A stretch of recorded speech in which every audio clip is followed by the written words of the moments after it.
પ્રસ્તુત છે પ્રાસંગિક વિષય વિશ્વ પરિવાર દિવસ સંપાદન અને પઠન શીતલ વૈષ્ણવ। આજે તારીખ 15મી મે સમગ્ર વિશ્વમાં વિશ્વ પરિવાર દિવસ તરીકે ઉજવવામાં આવશે। સંયુક્ત રાષ્ટ્ર સંઘ દ્વારા પરિવારનું મહત્વ અને સહઆચરણના ફાયદાઓ વૈશ્વિક સ્તરે સમજાવવા દર વર્ષે તારીખ 15મી મેનો દિવસ વિશ્વ પરિવાર દિવસ તરીકે ઉજવવામાં આવે છે, જેની ઉજવણીની શરૂઆત વર્ષ 1993થી થઈ છે।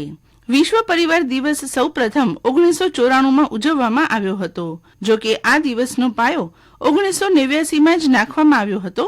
યુનાઇટેડ નેશન્સ જનરલ એસેમ્બલી તેના ઠરાવ 9મી ડિસેમ્બર 1989માં જીવનમાં કુટુંબનું મહત્વ જણાવવાના ઉદ્દેશ્ય સાથે દર વર્ષે આંતરરાષ્ટ્રીય પરિવાર દિવસ ઉજવવાનું જાહેર કર્યું। 1993માં યુએન જનરલ એસેમ્બલીએ એક ઠરાવમાં 15 મેને ફેમિલી ડેની તારીખ તરીકે નક્કી કરી। ત્યારથી વિશ્વ કુટુંબ દિવસ દર વર્ષે 15 મેના રોજ ઉજવવાનું શરૂ થયું।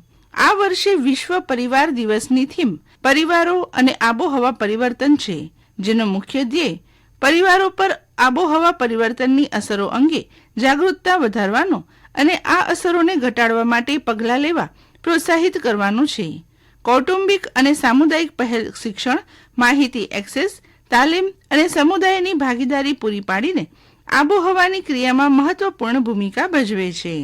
વિશ્વ પરિવાર દિવસના પ્રતીકમાં લાલ રંગની એક છબી સાથે લીલા વર્તુળનો સમાવેશ થાય છે, જે ચિત્રમાં હૃદય અને ઘરના જેવા દેખાય છે। આ સૂચવે છે કે પરિવારો સમાજનું કેન્દ્ર છે અને તમામ વયના લોકોને તે સ્થિરતા અને મદદ આપે છે। આજે યુગ બદલાયો છે। આજના યુગમાં માણસ માણસથી દૂર થઈને યંત્ર અને ટેકનોલોજીને આધીન થઈ રહ્યો છે।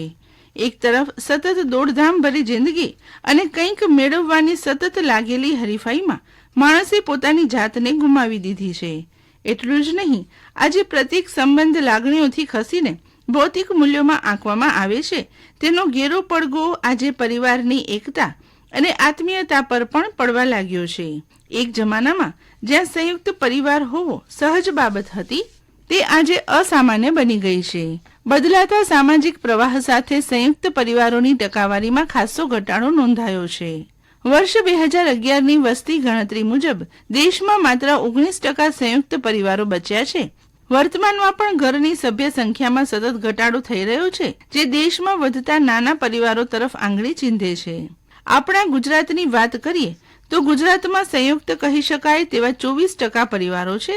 હાલ જ્યારે કેટલાક સામાજિક મનોવૈજ્ઞાનિક કારણોને લઈને સંયુક્ત કુટુંબો તૂટી રહ્યા છે, ત્યારે આમાંના કેટલાક એવા પરિવારો છે જેમાં 3-4 પેઢી કોઈ પણ પ્રકારની ફરિયાદ, અણબનાવો, ઈર્ષ્યા વિના આનંદથી રહે છે। હજારો વર્ષ જૂની ભારતીય પરંપરામાં પરિવારનું મહત્વ અને પરિવારના કાયદાઓ એકબીજા સાથે સંકળાયેલા છે।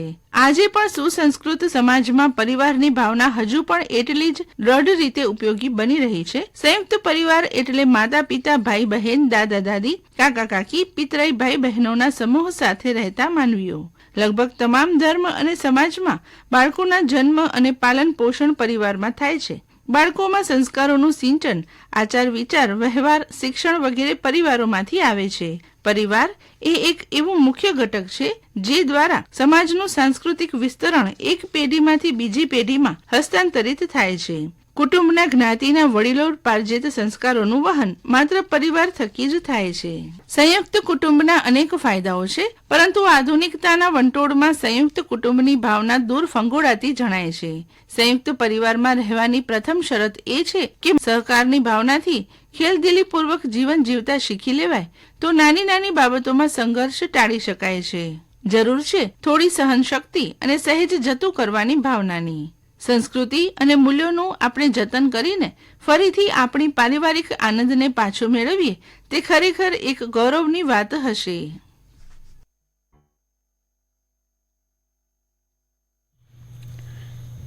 પ્રાસંગિકમાં આજનો વિષય હતો વિશ્વ પરિવાર દિવસ સંપાદન અને પઠન શીતલ વૈષ્ણવ। પ્રસારણ આકાશવાણીના ભુજ કેન્દ્ર પરથી કરવામાં આવ્યું।